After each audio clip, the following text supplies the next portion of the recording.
ধন্যবাদ বন্ধুরা, তোমরা নিশ্চয়ই ভালো আছো। আমিও ভালো আছি।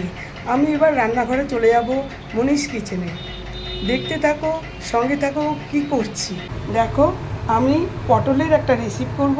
সেটা হচ্ছে দই পটল। দই পটলটা কিন্তু একটু অন্যরকম, সেটা তোমরা দেখতে থাকো, সঙ্গে থাকো। আর তার জন্য নিয়ে নিয়েছি গোলমরিচ আর ধনে আর গোটা জিরে আর শুকনো লঙ্কা একটা নিয়েছি, কারণ শুকনো লঙ্কা আমার বাড়িতে বাড়ন্ত হয়ে গেছে, মানে সেটা জায়গায় কাঁচা লঙ্কা দিয়ে ম্যানেজ করব। আর এই দুটো টমেটো কেটে রেখেছি সঙ্গে। আর এইখানে টক দই, প্যানে তেল দিয়ে দিলাম। প্রথমে পটলগুলোকে ভাজবো। গরম হয়ে গেছে, এর মধ্যে আমি একটু নুন দিয়ে দেবো পটলের ভাজার জন্য। একটু নুন দিয়ে দিলাম। এইবার আমি পটলগুলো দিয়ে দেবো। এই যে পটলগুলোকে কেটে রেখেছি, গ্যাস একটু কমিয়ে দিলাম। এবার পটলগুলো দিয়ে দিচ্ছি।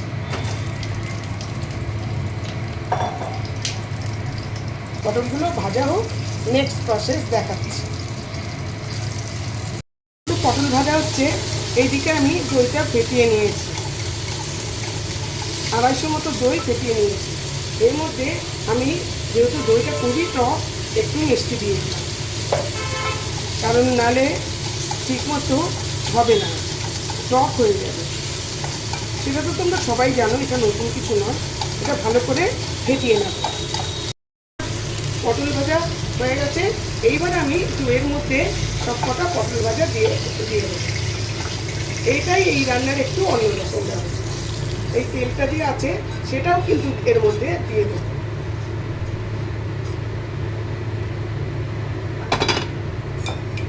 এটা এর মধ্যে পুরো চোবানো থাকবে বেশ 10 মিনিট মতো। প্যান বসিয়ে দিয়েছি, তেল গরম হচ্ছে। এইবার এর মধ্যে একটু গোটা জিরে ফোড়ন দিলাম, আর দেব এই যে গরম মশলা এইটুকুনি দিয়েছি। আর আমি গুঁড়ো গরম মশলা দেব, সেটা লাস্টে দেব। এটা গরম হোক, দেখাচ্ছি। আমি বেটে রাখা ওই যে ধনে জিরে গোলমরিচ, বেটে রাখা টমেটো সব এর মধ্যে দিয়ে দিলাম। গ্যাসটা কমিয়ে দিলাম, নাহলে ছিটকে যাবে। এটা একটু সতে করে নেব, তেল বেরোক, নেক্সট প্রসেস। তো এর মধ্যে থেকে তেল বেরিয়ে যাচ্ছে, তোমরা বুঝতে পারছো নিশ্চয়। এবার আমি আদা বাটা দিয়ে দিলাম। আদা বাটাটা এর সঙ্গে মিশিয়ে দেবো। ওদিকে কিন্তু 10 মিনিট হয়ে যাচ্ছে। ওই পটল চুবিয়ে রেখেছি তো এর মধ্যে। আর দেবো এর মধ্যে হলুদ আর লঙ্কা দেবো। হলুদ সামান্য, লঙ্কা গুঁড়ো দিয়ে দিলাম।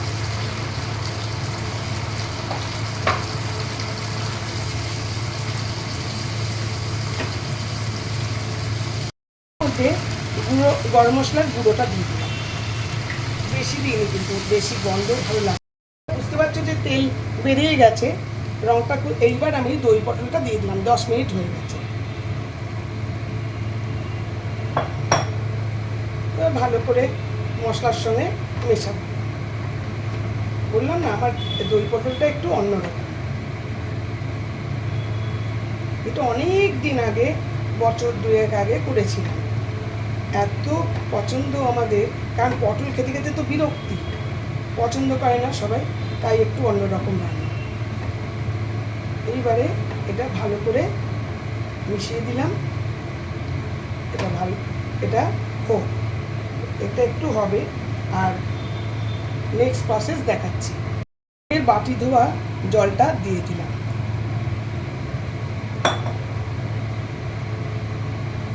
এখনই রংটা কি সুন্দর এসছে, দেখো। এবার এটা আমি ঢেকে দেব, সিমে করে ঢেকে দেব। একদম কমানো আছে, এরকম থাক, বেশ খানিকক্ষণ ধরে হবে। পটলটাও নরম, আদা তো হয়েই গেছে, বাদ বাকিটা হবে। এবার এটা খুলছি, মনে হচ্ছে হয়ে গেছে।